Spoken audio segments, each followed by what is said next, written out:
Bonjour à toutes et à tous. Alors vous le savez, si vous êtes en processus de reconversion, le sentiment et l'émotion de peur est généralement assez présente. Il peut y avoir vraiment plein de peurs différentes.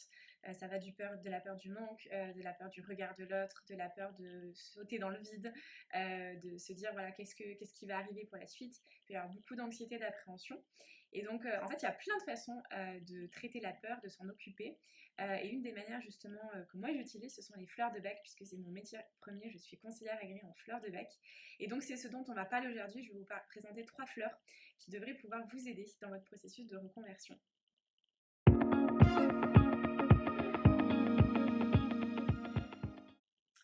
Alors, avant de démarrer vraiment dans le vif du sujet, juste pour vous dire quelques mots sur ce que sont les fleurs de bac, je pense que c'est quand même assez important parce que je vais être amenée à vous en parler un petit peu plus au fil de cette chaîne. Donc les fleurs de Bach, il y en a 38 au total, et donc c'est une méthode qui a été inventée par un médecin anglais qui s'appelle Edward Bach, d'où le nom des fleurs de Bach, dans les années 1930 en Angleterre. En fait, c'était un médecin classique au départ, allopathique, mais qui s'est rendu compte en fait que pour une même maladie, un même traitement, ses patients guérissaient de façon différente. Très simplement, il s'est rendu compte en fait de l'impact des émotions dans notre vie et dans le fait de réagir à certaines situations. Donc en fait, les fleurs de bac, c'est une méthode qui agit en première intention sur la sphère des émotions. Et c'est pour ça qu'elle a un grand rôle à jouer. Et pour moi, elle mériterait d'être bien plus connue que ça, aussi bien dans la vie de tous les jours, mais aussi surtout pour la reconversion. Parce qu'en général, c'est une période où il y a des montagnes russes émotionnelles.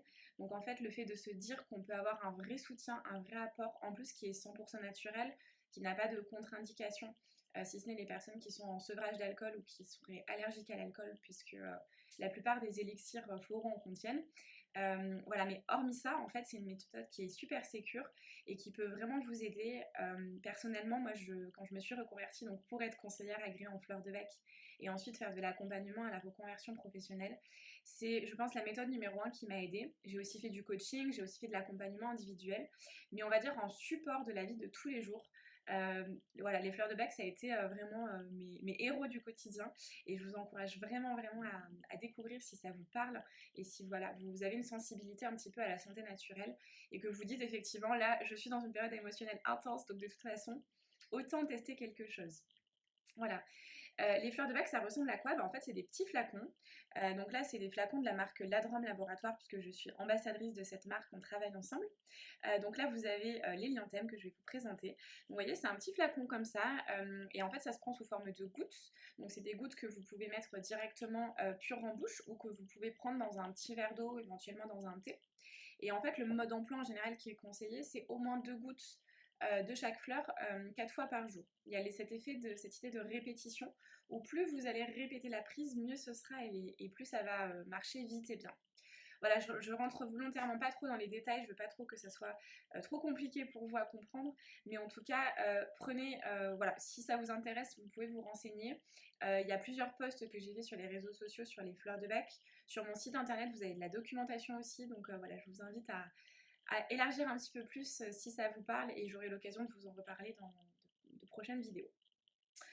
Alors, donc on va venir du coup au sujet du jour qui est sur les peurs. Donc déjà, c'est pareil, quand on a une peur, en général, ça vient nous indiquer une information, qu'il y a un sentiment d'insécurité, qu'il y a un danger qui pourrait être présent ou pas. Ce qui est intéressant à regarder, c'est qu'en fait, la peur, elle va se présenter de manière différente. Par exemple, quand on a justement des peurs qui sont connues, qui sont de l'ordre de la vie de tous les jours. Par exemple, ça peut être j'ai peur d'aller chez le dentiste, j'ai peur de prendre la parole en public, ou tout simplement j'ai peur de manquer d'argent, j'ai peur de demander ma rupture conventionnelle, j'ai peur de poser ma démission. Ça, vous voyez qu'on est sur une peur qui est concrète, qui est connue. C'est pas forcément une peur qui vous paralyse, qui est méga intense, mais en tout cas, voilà, c'est une peur qui est présente. Dans ces moments-là, quand c'est des peurs qui sont connues, que vous pouvez les identifier, vous allez pouvoir avoir recours à la fleur qui s'appelle Mimulus. Mimulus, c'est la mimule en français, et c'est justement la fleur des peurs connues de tous les jours, comme sur l'argent, comme sur voilà, les décisions que vous pourriez être amené à prendre. Dans ce cas-là, Mimulus va pouvoir vous aider à vous donner le courage nécessaire de malgré tout passer à l'action et de faire les choses qui vous tiennent à cœur, même si il y a cette peur qui est présente. La deuxième fleur que je voulais vous présenter aujourd'hui, c'est l'hélianthème, c'est rock rose. Alors les noms des fleurs de bac sont donnés en anglais puisque Edward Bach était anglais, mais je vous l'ai traduit aussi en français. Donc l'hélianthème, on est sur des peurs qui sont connues aussi, sauf qu'en fait l'intensité elle est beaucoup plus forte que Mimulus. Là on est vraiment sur de l'ordre de la peur panique, sur vraiment quelque chose qui vous effraie au plus haut point et où vous vous dites là en fait je sens que vraiment ça me terrifie. Il est tout à fait possible, par exemple, sur la peur de l'argent, d'être dans des états de rock-rose. Moi, je sais que quand j'ai des peurs liées à l'argent, ou quand j'avais, c'est un peu moins le cas aujourd'hui, mais quand même, en général, j'ai plutôt tendance à partir sur du rock-rose que sur du mimulus. Parce que je sens que directement, ça vient un peu comme m'étrangler, m'étouffer. Et je peux sentir justement que voilà, il y a cette peur qui est assez paralysante et qui peut me faire rester sur place. Vous savez, quand vraiment il y a de la peur qui est très intense, en général, le réflexe numéro un, c'est d'être cloué sur place et d'avoir du mal à bouger. Donc en fait, une chose qui va vous aider aussi dans ces cas-là, c'est de retrouver du mouvement. Donc voilà pour l'hélianthème. Je vous la montre aussi. J'ai le flacon toujours de l'Arôme Laboratoire. Je ne sais pas si vous voyez bien. Donc pareil, vous pouvez prendre les petites gouttes jusqu'à l'amélioration. En général, les fleurs de bac marchent quand même assez vite et bien.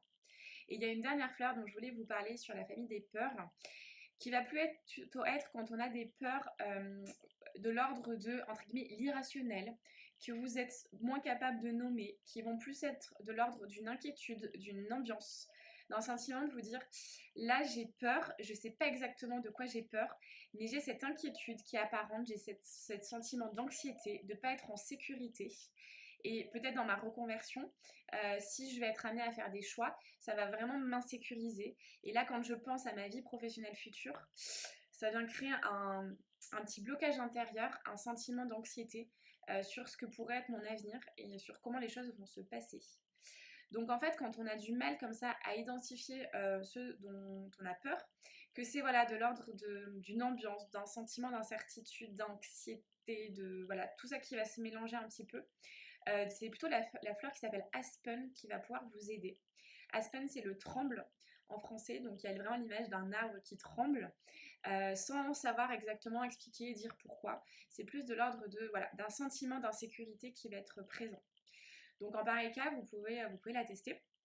Pareil, 2 gouttes 4 fois par jour au minimum, ça peut être un peu plus. Il n'y a pas de risque de surdosage en fleurs de bac, donc du coup vous pouvez prendre plus et vous pouvez les mixer entre elles.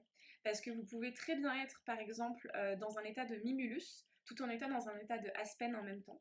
Et c'est ce qui fait que les fleurs de bac et les émotions c'est magnifique, et en même temps il y a toujours des fois cette difficulté à savoir vraiment ce qu'on ressent, parce qu'en fait souvent il y a plein de choses qui se mélangent, c'est intrinsèquement lié. C'est un petit peu, si vous voulez, cette image de pelote de laine qui va se mélanger, où il y a tout qui est lié, et c'est parfois difficile de savoir ce qu'on ressent. Donc par exemple, on peut tout à fait être dans une peur intense du manque et de se dire là en fait si je quitte mon emploi, ça va pas du tout aller, je me sens terrifiée à cette idée-là. Donc dans ce cas-là, aller vers du rock rose, tout en se disant ouais mais en même temps j'ai aussi ce défi de savoir m'affirmer et de dire par exemple que je souhaiterais avoir une rupture conventionnelle du coup pour me sécuriser vis-à-vis de la peur du manque. Donc on peut être aussi dans un état de mimulus, tout en ressentant quand même une anxiété à l'idée par rapport à ce qui se passe pour vous en ce moment dans votre vie professionnelle, et du coup prendre aussi du Aspen.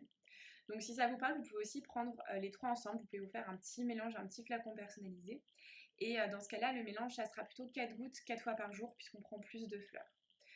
Voilà, donc j'aurai l'occasion de vous reparler des fleurs de bac. En tout cas, j'espère que ça vous a parlé, que c'était clair.